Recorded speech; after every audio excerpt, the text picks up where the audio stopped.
kwamba nilikuwa nasema mbona hizi story napiga na watu ni very interesting. Hizi moment sasa watu. Yaani hata kama tupigi story hizi moment za kwenye gari. Yaani kukutana na mtu mara mwingine amecancel. Mbona ups and downs za kwenye safari trip zangu. Mbona ni kama ni very interesting. Zinaweza pia zikaelimisha binti ambaye yupo kama mimi. Kwa hiyo nikafanyaje? Nikasema hebu leo ni record. Nikajaribu kurekodi clip kimoja tu.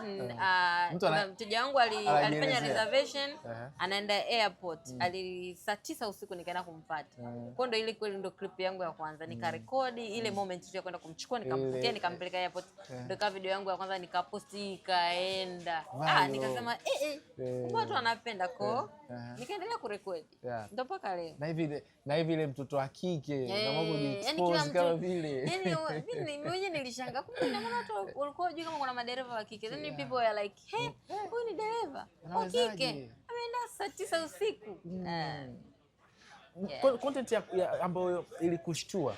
Unajua kuna zile ambazo zimefanya nyingi sana. Kwa vile kufanya ukasema, "Wow, kumbe kinachokifanya watu wanaki-recognize, wanakielewa, wanaki-appreciate." Ilikuwa nini? Ambayo ilileta umaarufu zaidi ni ile ya Moshi, ile ambayo nilipata request ya Moshi. Na ile yao ni kuachiwa mtoto. Ushakuachia mtoto? Nishakuachia mtoto. Ile ya kuachia mtoto. Yaani hizo ndo zili boost nikawa famous zaidi. Ya kuachia mtoto ilikuwaje? Ya kuachia mtoto kuna mteja ali request. Alikuwa na mtoto mdogo kama miaka 2, mwaka mmoja na so tulipofika pale sasa nikitaja hiyo sehemu ya mall akaniomba naomba tupaki niingie washroom. Kwa alipopaki pale nilipopaki pale ingie washroom sasa waachie mtoto na mtoto chooni. Akaniambia baki na mtoto na kuja. Alivyoondoka hakurudi. Kwa hivyo nimekaa namsubiri. Nampigia simu hapatikani. Nikasema Mungu wangu ndo nikarekodi video jamani nimeachiwa mtoto hivi na hivi na hivi. Ila nilikuwa bado sijaenda kuangalia. Kwa hiyo sasa nilipopost hiyo ndo ikawa ina engagement kubwa sana. And then baadaye sasa jinsi ilivyoisha yule mama kumbe alikuwa anaumwa. Mle chooni alianguka. Yule mama? Kwa baadaye nilipoenda kugonga kwenye vile vyondo tukamkuta kwenye choo kimoja ameanguka yuko unconscious. Lakini mzima. Ila alikuwa yani hali yake haikuwa nzuri. Kwa wale walinzi wakaja wakatusaidia nini tukaenda zahanati bla bla tukamsaidia. Kwa hiyo scenario hiyo moment. Tunakutana na vitu vingi sana. Moja ya content pia ambayo mimi nilikuwa nikivutiwa nayo sana ni ile ambayo unatumia lugha ya kigeni, Kiingereza. Tanzania wengi unaelewa sasa. Imekuwaje? Imekuwa ikiwavutia watu wengi sana pia. Sasa hiyo ngoja nikwambie hiyo nilipataje. Hii hapo kuna washikaji zangu tulikuwa tumekaa tu hivi kijiweni. Madereva wenzangu. Sometimes unakuta request haijaita mnakaa sehemu mnakutana. So wakawa wanasema kuna mmoja akawa analalamika. Yaani mimi nikipataga abiria wazungu sipendi. Wao wananichanganya mtu anaongea kitu mimi simuelewi na mimi nishawaka sijui nini.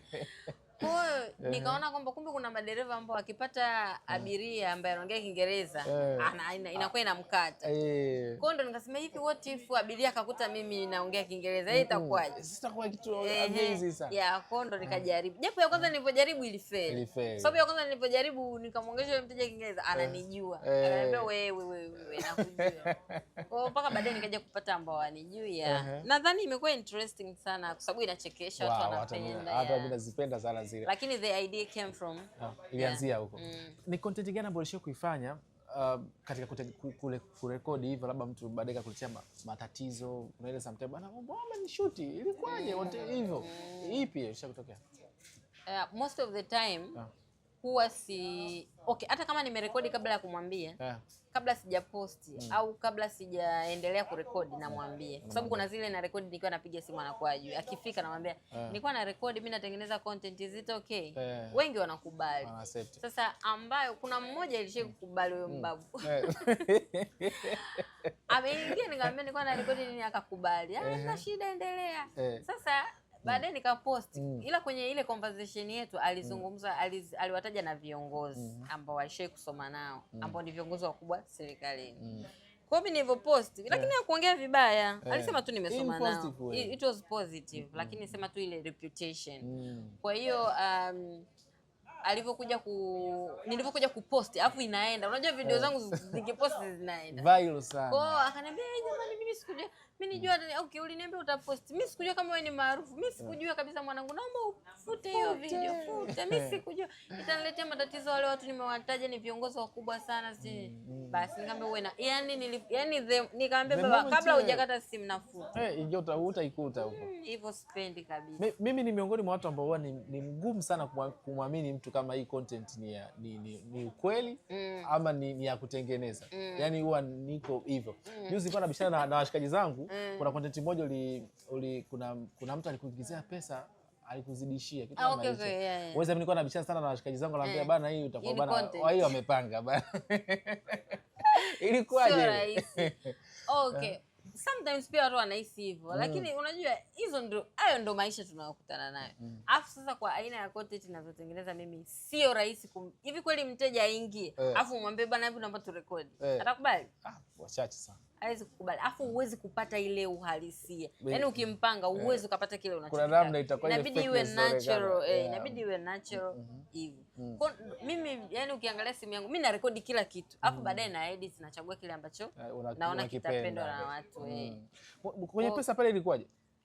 Okay, yule pale alinitumia 200,000 badala ya kutuma 20,000. Lakini alivyoituma ile hela, mimi nilipoona tu message imeingia, yani sikufuatilia tena. Na yeye mwenyewe akufuatilia akaondoka. Sasa baadaye nakuja kushika simu yangu ndo nikakuta kwenye hiyo lipa namba yangu nina hela nyingi. Kwa nikampigia kwa sababu ile message baadaye nikasoma kwamba imetoka kwa fulani na namkumbuka jina lake yule mteja. Kwa ndo nikampigia nikamwambia bana umezidisha hapa hela kwenye simu. Anambia okay, ngoja akaangalia nimezidisha asante. Sasa katika ile kuendelea kuwasiliana hatukufikia mwafaka, hakuniambia kama nitume wapi. Akakata simu yake ndio ikawa imefanya imekata. Sasa katika ile kumrudia simpati. Namrudia simpati. Nafika unajua muda mwingine kichwa chako sasa kinakuwa kinawaza tu hicho kitu. Muda wote nawaza tu jamani huyu hela yake namrudishia sana. Nampigia simpati. Sasa ingaingia na shetani. Kwa nikafanyaje? Nikamrushia kwenye namba ambayo alikuwa ananipigia. Sasa kumbe namba yake ilikuwa inadaiwa. Songesha. Ilikuwa inadaiwa na Songesha. Ikakata. Afu hata mimi ndo nimejua juzi tu kama Songesha anakopesha hela nyingi hivyo. Nilikuwa sijui. Kumbe 180,000. Hapana. Kwa akaniambia ile hela ilikatwa. Sasa yeye hela ilikatwa. Deni ni laki. Lakini anasema eti mimi nimlipe kwa sababu yeye hakuwa na mpango wa kulipa hilo deni. Wema wako umekupoza. Kwa anataka eti mimi nimlipe. Ikawaje sasa? Mimi sikumlipa baada ya kupost ile video. Si labda na yeye aliona. Zile comment ndo zilinitia nguvu. Kwamba tunaambia mwambie mwende polisi. Kwa nikamwambia niko tayari twende polisi. Lakini sio kukudadili tena. Nikamwambia kama unaona nimekosea twende polisi. Hakurudi tena.